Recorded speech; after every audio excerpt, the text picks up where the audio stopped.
Pak, münəvvər ruhlərinə səlavat zikr.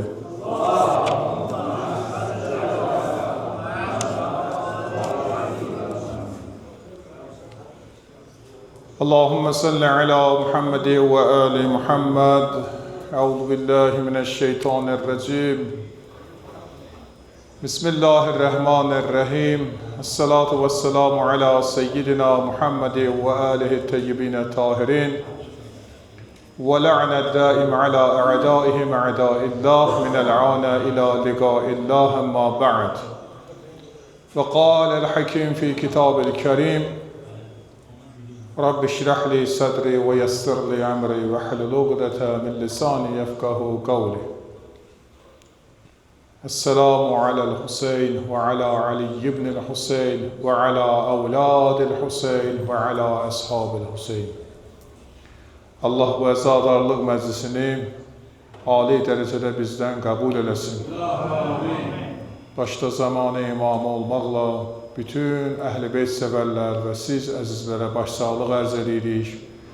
Allah bu əzadarlıq məclisini ömrümüzün axır məhərrəm səfəri qərar verməsin. İbadət, dualarımızı bizdən qəbul eləsin. Çətinliklərimizi, müşküllərimizi, xəstələrimizi tezliklə şəfa, azil, kəramət nəsib eləsin. Dualarımızın müstəcabə etməyinə səlavat zikr edək.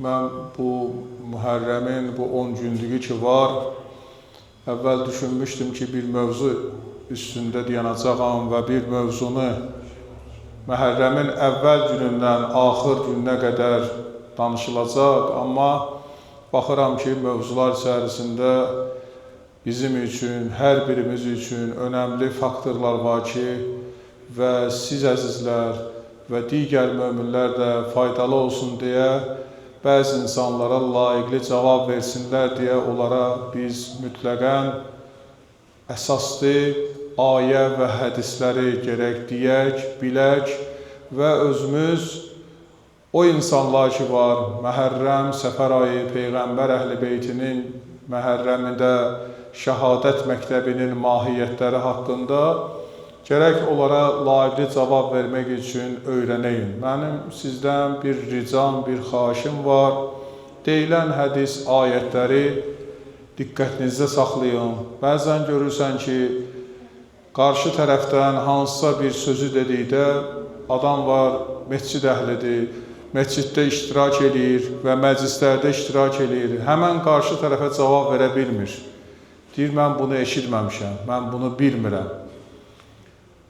Və mən bu mövzuda heç belə birinci dəfə idi söz eşitdim. Gerək, deyilən məsələlər hər birimizin diqqətində ola və bugün Allaha həmd olsun ki, əlimizdə mobil telefonlar var və digər insan yazmaqla, mobil telefona köçürməklə, yaddaşında qalmasa bunları edə, öyrənə və yadında saxlaya və sonra bu mövzulardan söz gedəndə onlara cavab verə. Və cavab da ki, bu günləri bəzən görürsən ki, əhl-i beytə, Peyğəmbərin Kərbəla hadisəsi, əziz nəvəsinin başına gələn müsibətlərə hansısa sözlər toxunulursa, deyilirsə, bunlara biz görək öz reaksiyamızı bildirək və cavab verək. Heç bir din, heç bir qayda qanunda yoxdur ki, bir insanın inancına, bir insanın bağlılığına, bir insanın əqidəsinə toxunula. Belə bir məsələ yoxdur. Özü də Azərbaycan tolerant ölkədir, multikultural ölkədir və hər bir dinlərin bu ölkədə təbliğat etməkdə və eyni zamanda insanların biri digərinə dini mövzularda aşılayıb başa salmağında sərbəstliyi var.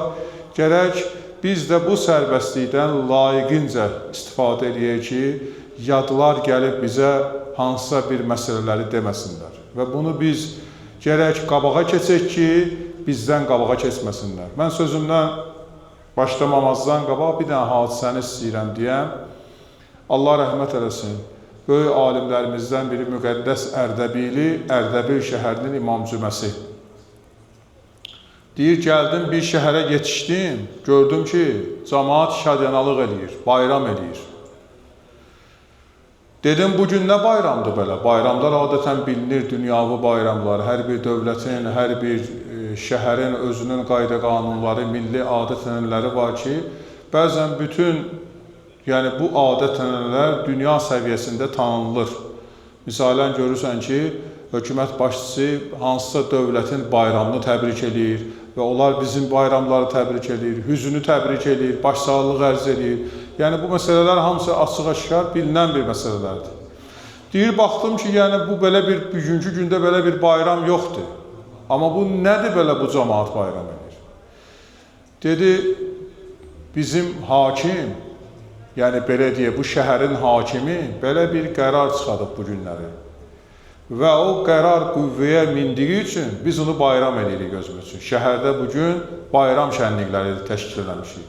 Dedim, bu bayram bir hökmə görə midir? Dedi, bəli. Sən biləsən ki, bu hökm nə qədər önəm kəsb edir bizim üçün. Müqəddəs Ərdəbili deyir, mənə üçün maraqlı oldu, yaxşı bu hökm nədən ibarətdir? Dedi, hökm bundan ibarətdir ki, bir insan bir insanın gözünü çıxadıbsa, gözü çıxmalıdır. Bir insan bir insanı əlin kesibsə, əli kesilməlidir. Bıçaqlayıbsa, bıçaqlanmalıdır, öldürübsə, öldürülməlidir. Və həmən maddənin sonunda bu məsələ dayanır. Deyir, nədir? Deyir, bu ondan ibarətdir ki, ölən şəxsin sahibləri öldürəni bağışlasalar, o bağışlanmışdır, zindan cəzası görməyəcək və şəhəri tərk edəcək. Deyirdim, bu kim bu qərarı verib? Dedi, hakim. Maraqlandım, bunun hansı dinindədir? Dedilər, xaspərəst dinindədir. Dedim, mən onunla mütləq görüşəcəyəm. Görüşdüm, söhbətlər elədim, bir xeyli danışıqdan sonra. Dedi, ustad, mən bilirəm sən niyə gəlmirsən bura. Sən bugünkü hökmün məsələsi ilə bağlı gəlmirsən. Dedi, bəli. Necə oldu bu hökmü sən qərara qüvvəyə mindirdin və bu hökmü ortaya getirdin? Niyə görə sən bu hökmü Allahın müqəddəs kitabı Qurandan ortaya getirirsən və öz adıva deyirsən bunu? Və deyirsən ki, bunu mən demişəm. Deyir, baxdı mənə, təbəssüm elədi. Dedi, mən onu desəm, məni bu şəhərdə qoyarlar oturmağa. Mən elə bu hökmü deməyimə görə 5 ildə özüm üçün şərait yaratdım ki, 5 ildə bundan sonra işləyim. Və yenilik getirdim onlar üçün. Burada da ədalətsizliklər baş alıb, haqsızlıqlar baş alıb gedirdi. Mən o hökmü getirməklə cəmaatın, belə deyək, ədalət simvollarını ortaya getirdim və haqsızlıqların da qabağını aldım. Onun üçün cəmaat məni sevdi, məni dəstəklədi və ikinci 5 illik hüququna malik oldum ki, ikinci 5 illiyi də hakim kimi bu vilayətdə işləyəcəyəm.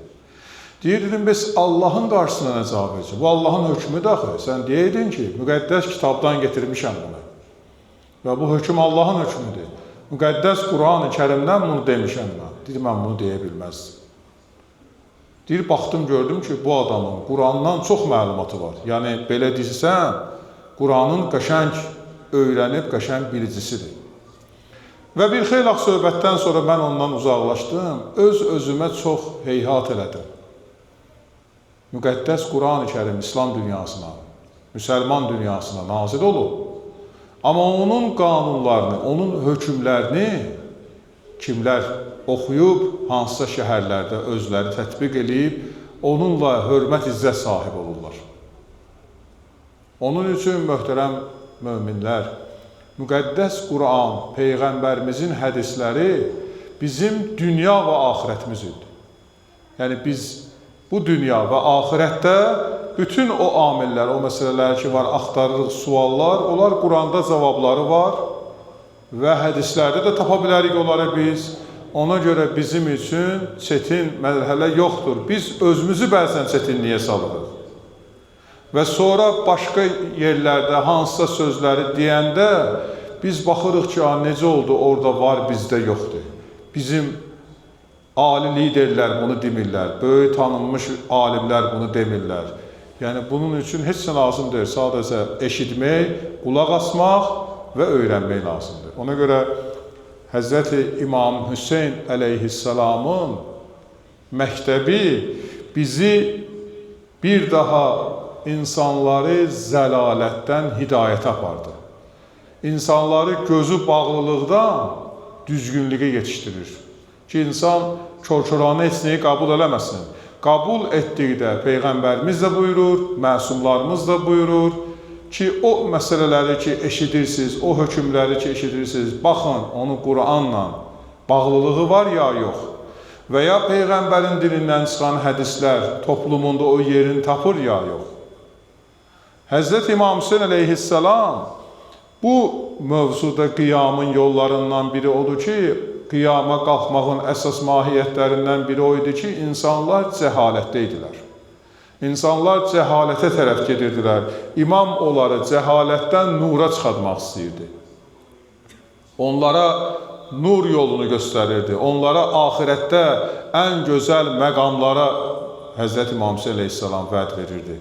Və o məqamlarda Peyğəmbərimiz Əli ibn Əbi Talib və müqəddəs Qur'an və hədislər toplumunun sözü ilə İmam Hüseyin əleyhissalam deyirdi. Mən neçə gün Qurandan ayətlər deyirəm ki, İmam Hüseyin o insanlara cavablar verirdisə, görüşdüyü insanlarla, münasibət qurduğu insanların hamısına İmam Hüseyin əleyhissalam müqəddəs Qur'an və hədis toplumu ilə cavab verirdi.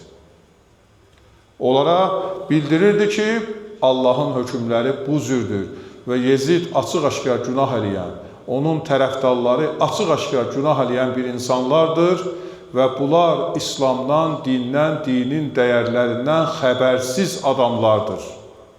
Bunlar heç biri dinin dəyərlərindən malik adamlar deyil. Bunlar sizi zəlalətə aparacaq. Bunlar sizi günaha aparacaq və bu qədər ki, günahlardan Peyğəmbər sizi qurtarıb, Peyğəmbərin əziz canişini, atam Əli ibn Əbi Talib, qardaşım İmam Həsən sizi böyük zəlalətlərdən qurtarır. Amma bugün açıq-aşkar zəlalətə tərəf gedirsiniz. Və Yezid üçün bu asan bir məsələdir ki, yenidən öz babalarının, öz atalarının getdiyi yolu insanlara əzbərlətdirsin, insanlara öyrətsin və insan da bu cürdür. Rahatçılıq, əyləncə, eyş-işrəti hər zaman sevib və hər zaman rahatçılığın içərisində dincəlmək və oyunbazlıq, cürbəcür çirkinlikləri şeytan insanın gözündə həmişə böyüdüb. Baxın, bir dənə görün də, bugün də dünya həyatında. Görün, indi Həzrət İmam Hüseyin məktəbinə nə qədər sözlər deyənlər var. Bu günləri bir dənə səhifədə baxıram, görürəm ki, bir nəfər yazıb ki, biz 20 yanvar şəhidlərinə niyə görə 40 gün yas saxlamırıq? Mah-ı Mühərrəm İmam Hüseyin əleyhissalamın Kərbəlasına 60 gün yas saxlayırıq. Bunu 20 yanvarda niyə görə demirdin? Bugün yadıma düşüb Məhərrəm ayında.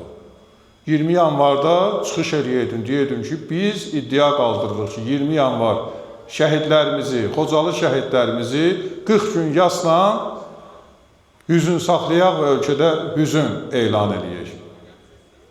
3 gün bir yerdə yas saxlayanda 4-cü gün zəng edirlər ki, Hasan toy eləmək olar, Hasan xeyir iş eləmək olar, 40 gün yasdan danışır. Yəni, şəhidlərimizin dəfni mərasimində adamlar var idi, 40 gün yası saxlaya bilmirdilər. Hələ bizim öz milli mənəvi dəyərlərimiz idi, milli özümüzün, insanların, gözümüzün qarşısında böyüyən evladlarımızın vətənimiz yolunda, torpaqlarımız yolunda canlarını fəda eləyən şəhidlərimiz üçün bəzi insanlar 40 gün yas saxlamadılar. İndi bu məsələləri də ortaya getirmək istəyirlər. Həzrət İmam Hüseyin əleyhissalamın Kərbəlasına, şəhadətə dəyər vermək, bütün şəhidliyə dəyər verməkdir. Çünki bütün şəhidlər İmam Hüseyin əleyhissalamdan qaynaqlanır. Bütün şəhidlərin getdiyi yol Həzrət İmam Hüseyin məktəbinin yoludur. Və İmam Hüseyin əleyhissalamın yolu isə insanların dünya və axirət xilaskarıdır. Onların hər birinə İmam Hüseyin əleyhissalam böyük Peyğəmbər buyurur ki, şəhadət məktəbindən keçən insanlar gələn şəhidlərə salam deyirlər. O elə belə zirvə deyil ki, o insanlar oraya gedib yüksəliblər. Onlar böyük bir məqamdır. İnsanlarımız var idi, mənim yadımdadır. Adamlar var idi ki, gedək döyüşək, biz də şəhid olaq, amma olmadılar. Onlar döyüşdülər, döyüş mərhələsinə gedəndə artıq sülh bağlandı, iştirak eləyə bilmədilər və hər dəfə də tədbirlərdə, haradasa görəndə deyir, mən getdim, amma o məktəbdə şəhadət məktəbinin yolunu seçə bilmədim, yetişə bilmədim. Hz. İmam Hüseyin əleyhissalamda da belə idi. 72 nəfər şəhadətə çatandan sonra insanlar baş qaldırır ki, biz artıq zillətə boyun əymək istəmirik, biz də qiyama qalxırıq. Neynədir? İbn Ziyad göstəriş verdi ki, bunların hamısını öldürün. Kim Kufədə, kim başqa şəhərlərdə baş qaldırırsa, dərhal onları öldürün. Və onlar artıq eşq karvanından geri qalanlar idi. Onlar artıq bilirdilər ki, böyük bir müsibət var qarşıda və o müsibətə görə baş qaldırmışdılar. Onlar İmam Hüseyin hərəkatına görə yox, Allaha görə yox. Onlar bilirdi ki, çətin bir dönəm başlayır. Yezid, Allah lənət eləsin, göstərişi ilə İbn Ziyad Ömər Sədin ordu komandanlığı ilə artıq imam şəhadətə çatandan sonra, onlar öz məqsədlərinə çatandan sonra öz işlərinin hərəkatına keçəcəklər. Və insanların hamısını kölə eləyəcəklər və ağalıq, quldarlıq dönəmi yenidən qayıdacaq. Ona görə İmam Hüseyin əleyhissalam bu məktəbdə insanları bir hədəfə çağırır ki, zəlalətə tərəf getməyin, artıq oradan çıxmışsınız zəlalətdən. Böyük bir nura yetişmişsiniz, Allahın əmrlərini yerinə getirirsiniz və bu yolda sabit qədəm olun, şeytan sizi azdırmasın.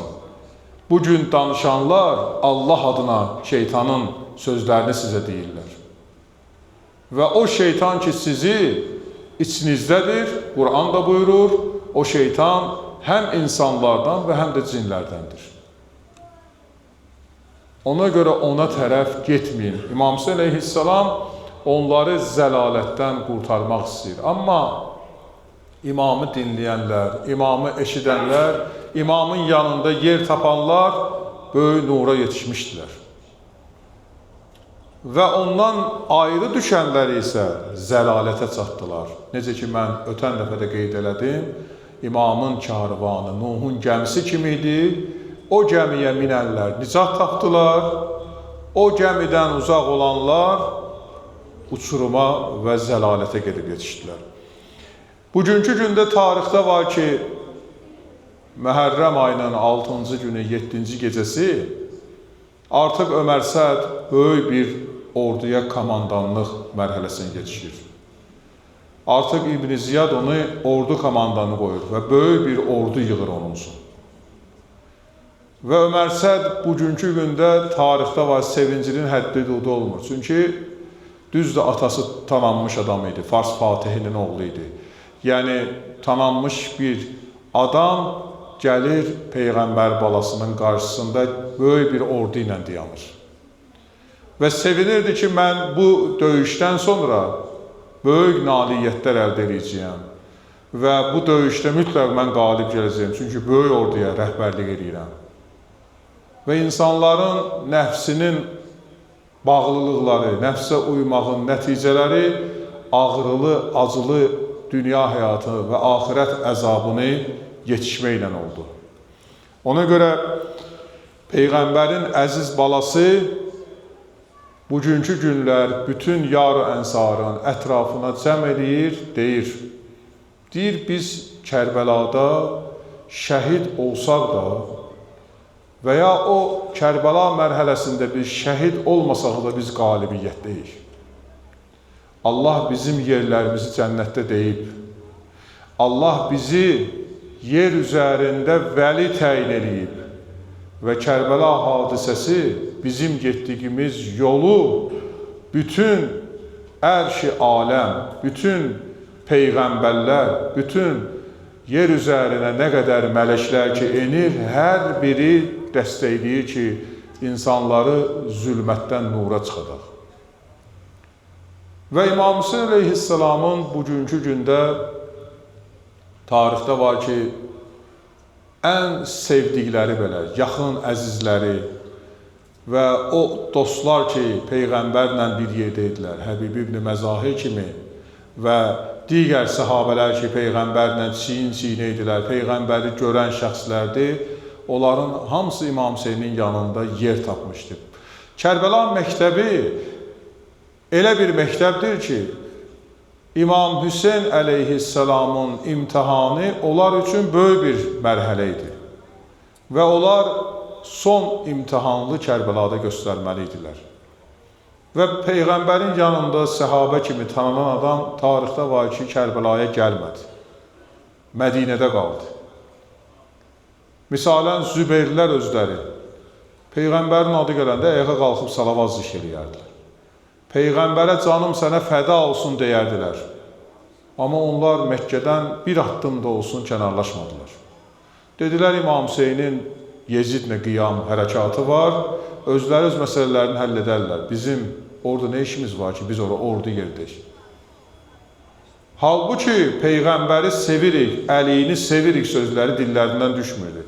Biz necə sevirsən ki, Peyğəmbəri, əliyini, onun balası bu günləri sıxıntıdadır, onun balası bu gün zillətdədir, onun balası bu gün əziyyətdədir. Belə sevgi olmaz. Elə bil, biz bir səfərə gedirik, bir uzaq yerə gedirik, əziz dostlarımıza, yaxınlarımıza ailəmizi tapşırırıq, evladlarımızı tapşırırıq.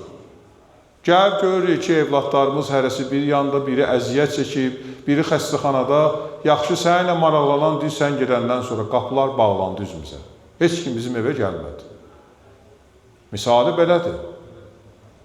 Necə sevgi var, necə dostluq, necə münasibət idi ki, bunlar hamısı ortaya gəldi və ortada bu münasibətlər göründü ki, Peyğəmbərə olan sevgi nə qədərdir. Peyğəmbər Əhl-i Beytinin sevgisi bəlli olundu artıq. Onun üçün İmam Hüseynin hərəkatı bütün Peyğəmbərin ətrafında olanlar, Həzrət Əlinin ətrafında olanlar, İmam Həsənin ətrafında olanlar üçün böyük bir imtihan idi.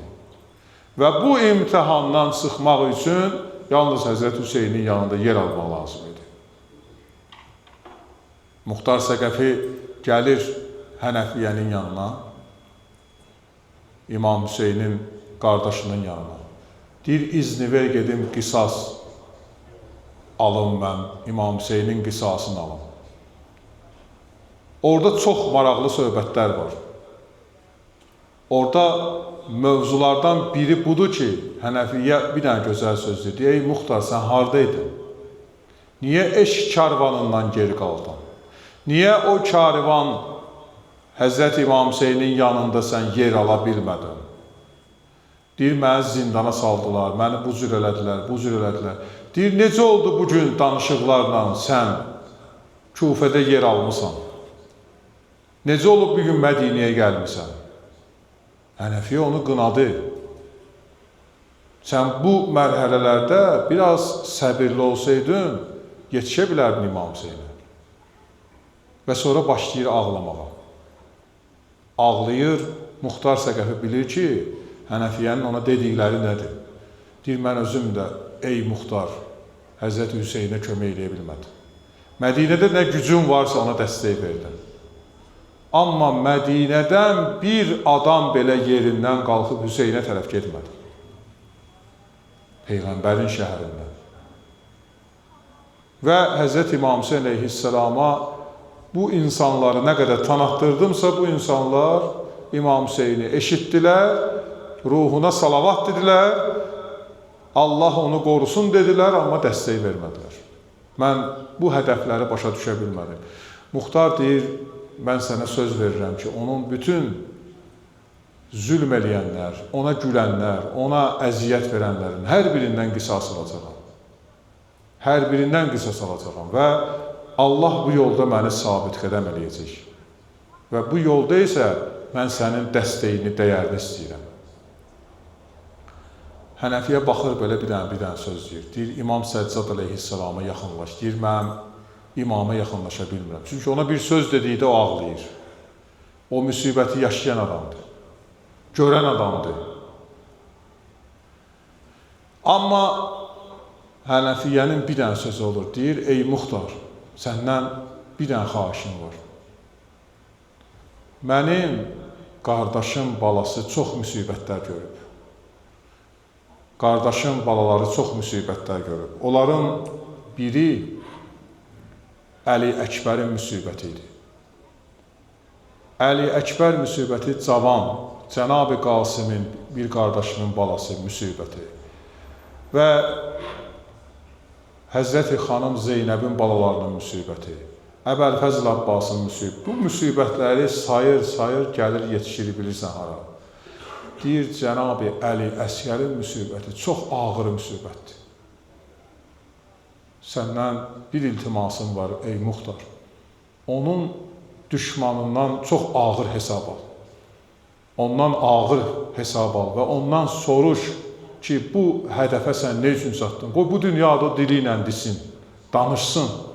O hərəkatda o necə yer tapdı və nəyə allandı ki, Cənab-ı Əli Əsgəri Kərbəlada su yerinə ox nişanın vurdu və o hərmələ məlunun əziyyətini, sıxıntısını ona başa saldır və onu cəhənnəmə varid eləginə.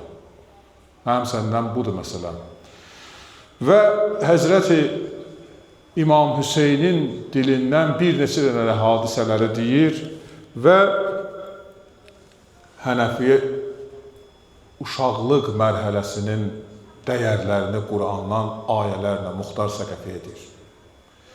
Deyir, Allah mütəal 8 dənə Quranda ayətdə uşaqlara verilən dəyərlər haqqında söz deyib.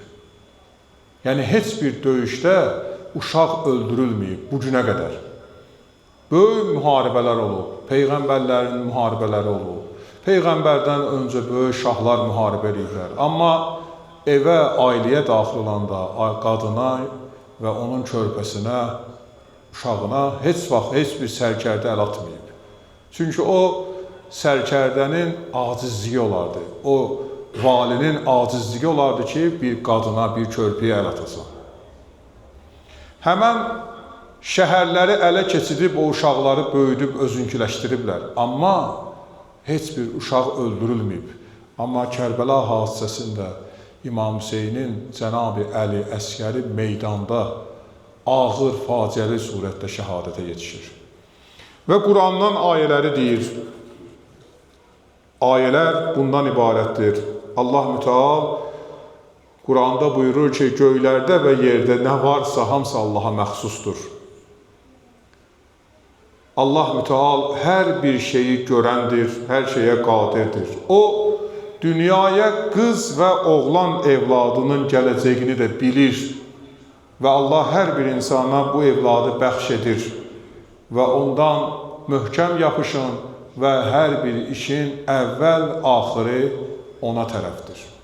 Dünyaya gələn hər bir uşaq ki, evlad uşaqları gəlir dünyaya, Allah bütün evladlarımızı salamat eləsin. Dünyaya gələn oğlan və ya qız evladı gəlirsə, bunu Allah mütəal birinci qadirdir. Bunun dünyaya gəlməsinə Allah müvəkkildir özü. Allah mütəal bilir. Və bu ayə Allahın neymət barəsində olan ayəsidir. Allah evlad uşağı bizə neymət olaraq verir. Bizə neymət olaraq verir evlad uşağı. İkinci buyurur ki, Allah evlad uşağı sınaq üçün verir. Ey muxtar! Başqa bir ayəni deyir ki, bilin ki, bütün mallarınız, evladlarınız, qazandıqlarınız hamısı sizə mükafat olaraq verilib və sizdən bunun hesabını soracaqıq. Və bu ayəti də Muxtar Səqəfi edir.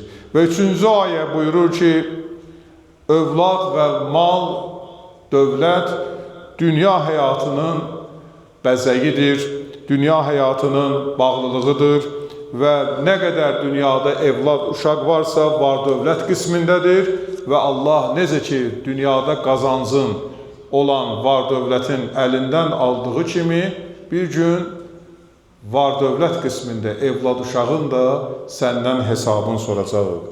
Və başqa bir yerdə ayəni deyir, evlad sənin üçün dua mərkəzidir. Ayə bundan ibarətdir ki, ey Rəbbimiz bizə zövcələrimiz və evladlarımız dua etsinlər və onlar nur və axirət hadisəni nurla nur içində yad eləyəcəklər və onlardırlar, o evladlardırlar ki, böyüklərinə böyük rəhmət göndərən. Yenə də ayənin başqasını Hənəfiyyə, Muxtar Səqəfiyyə deyir, uşaqlar Allah tərəfindən insanlığa, bəşəriyyətə böyük bir neymətdir.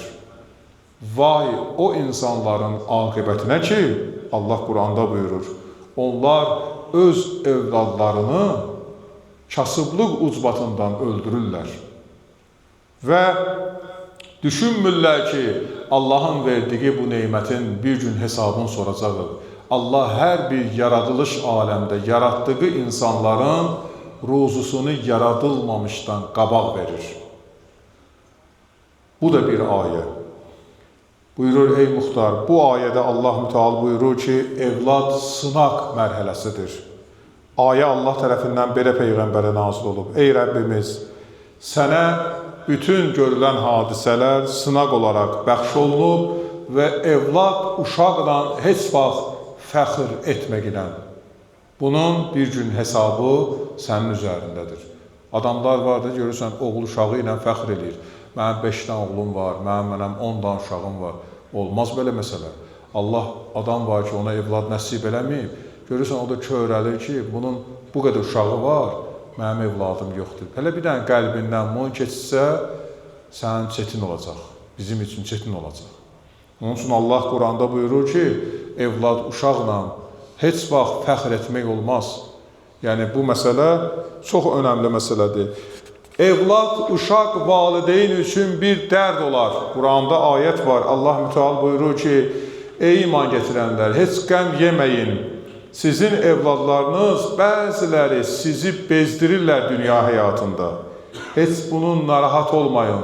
Allah o evladlarınızın qarşısına o cür insanlar yetişdirəcək. Belə məsəl var, deyir, nə eləyəcəksin, qabağıva çıxacaq o sənin. Heç o yan bir yana gedməklə. Quran da bizə bu cür deyir. İnsanlar ki, evladlarından təngə gəlir, narahat olur. Nə qədər olmasa valideyn sevir evladını. Amma yorur da evlad da valideyni.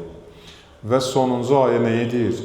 Deyir, ey Muxtar, bu ayə bizim hər birimizi sarsıtdı.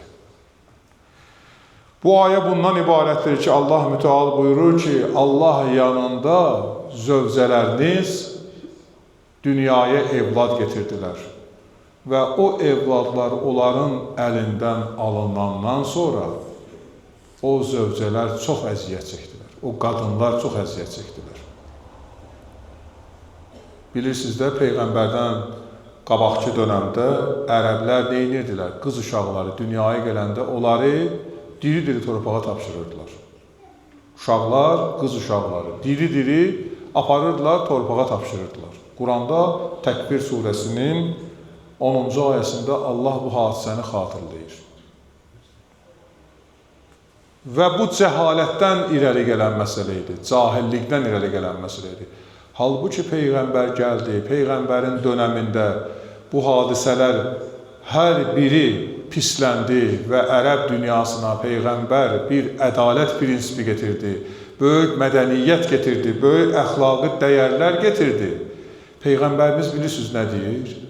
Valideyn əgər evladının üzündən, yanağından öpürsə, Allah onun günahını bağışlayır. Peyğəmbər gör nə qədər evlada, uşağa dəyər verir. Deyir, valideyn əgər evladın bağrına basıb, Allahın zikirlərini ona deyirsə, Allah onun təqsiratından keçir. Bir dənə də maraqlısını deyim sizə. Deyir, xoş o valideynin aqibətinə ki, Peyğəmbərimiz buyurur.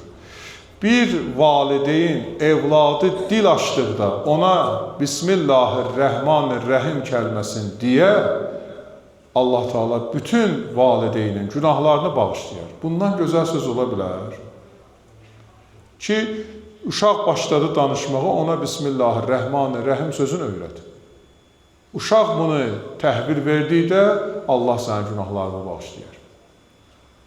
Təəssüf olsun ki, bəzən uşaqlar dil açanda valideynlər onlara elə lazımsız sözlər öyrədirlər ki.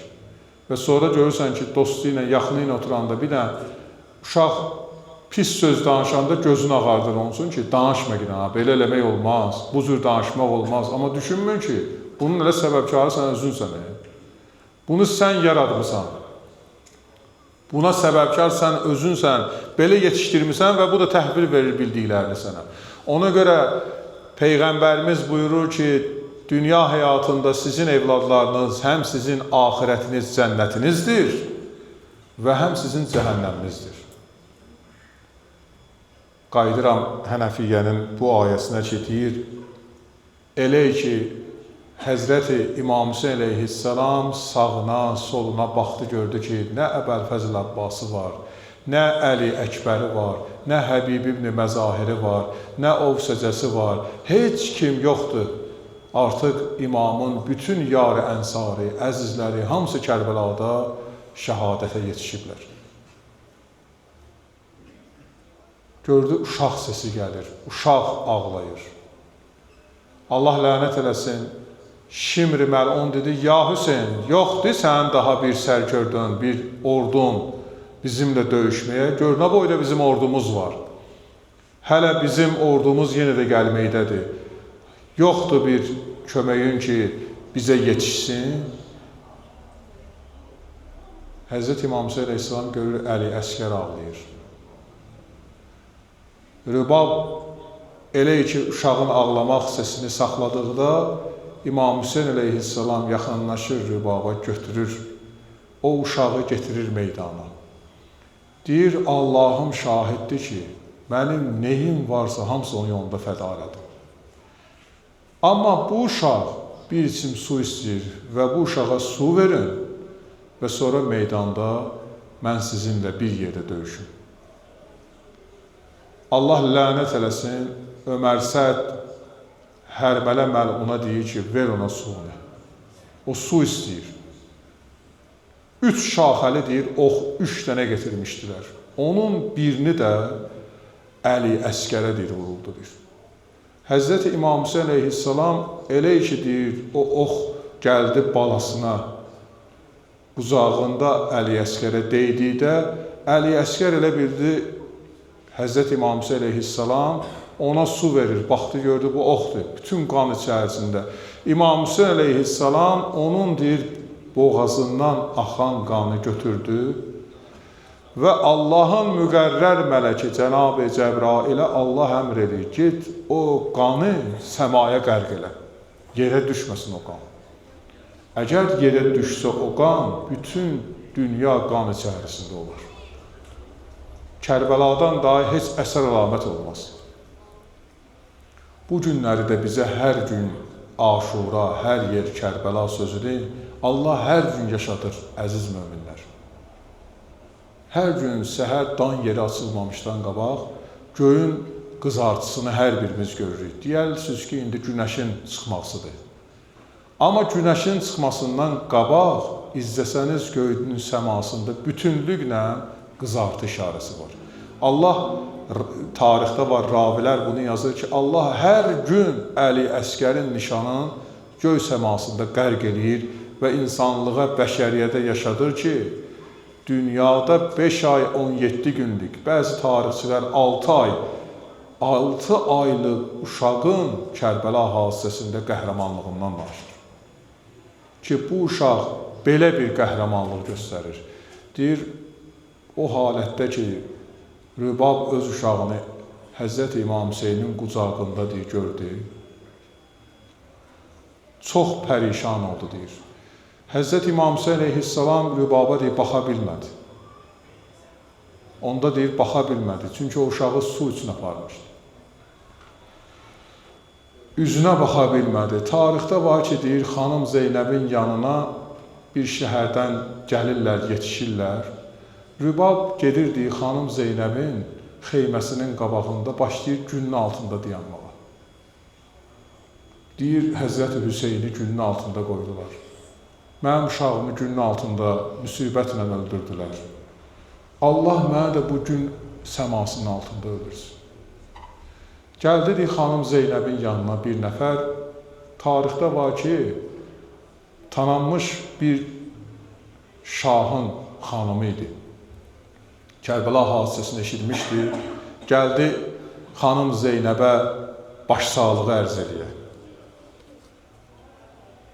Şah deyir, ona dedi ki, işin olmasın, gedmə ginən Kərbəlaya.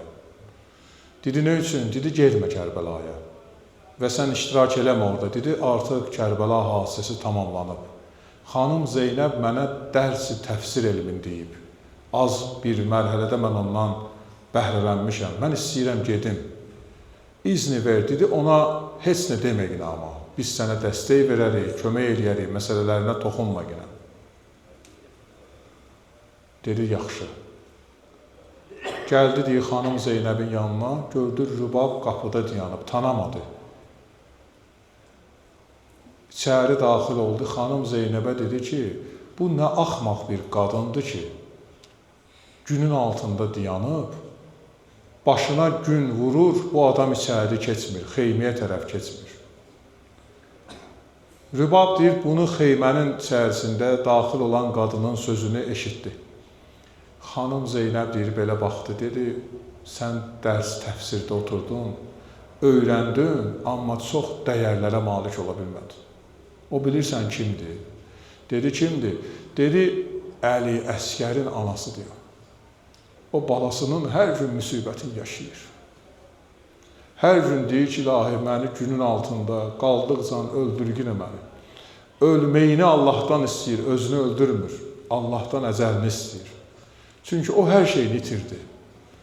Peyğəmbər balasını itirib, əzizlərini, balalarını itirib, yaxınlarını, sevdiklərini, hamısını itirib. Onun üçün bugün ən sevdiyi mərhələ günün altında oturmaqdır. Və deyir, hər zaman da deyir, gözünün qabağına körpəsini getirirdi. Onun üçün deyir, beşiyi düzəlmişdi. Baxırdı, o hadisəyə ağlayırdı. Kərbəla hadisəsinin ən ağır müsibəti bu idi. Ən çətin müsibəti bu idi. Əli Əsgərin müsibəti, Peyğəmbərin əziz nəticəsinin müsibəti. Və bu müsibət İmam Hüseynin Kərbəlada qəhrəmanlığında, İmam Hüseynin şəhadətində bir neçə dəfədir üzün çevirdi. Tarixdə var, Əli Əkbər üçün baxdı, Əbəlfəzl Abbas üçün baxdı, səhabələri üçün baxdı, Yar-ı Ənsari üçün baxdı. Bir yanda da baxdı, Əli Əsgəri artıq yoxdur daha. Yəni, körpəsindən tutmuş böyüyünə qədər hamısını Həzrət İmam Hüseyin ağa Kərbəlada etirdi. Allah bizə o Kərbəla məktəbinin dəyərlərindən, o Kərbəla məktəbinin mahiyyətlərini, şirinliyini bizə dadızdırsın və o məktəbdə bizi sabit qədəm eləsin və bizi bir an öz başımıza buraxmasın. Həzrət İmam Hüseynin Kərbəla məktəbində, şəhadət yolunda bizi sabit qədəm eləsin. Başda sərvərimiz, ağamız, İmam Əz-Zaman ağa olmaqla bütün Əhl-i Beyt sevərlər Allahdan səbir, təmkin arzu edirik. Allah bütün əzizlərimizə səbir versin, şəhid ailələrimizə səbir versin, şəhid ana-atalarına Allah Teala səbir versin, onlara təmkin nəsib eləsin. Allah Teala heç bir valideynə ağrılı, acılı müsibət nəsib eləməsin. Bütünlüklə Kərbəla məktəbinə, Həzrət İmam Hüseynin Kərbəlada şəhadətə yetişməyinə, eyni zamanda Azərbaycan şəhidlərinin Kərbəla şəhidləri ilə məhşur olmağına 3 dənə müqərrər səlavat hədiyyə eləyək.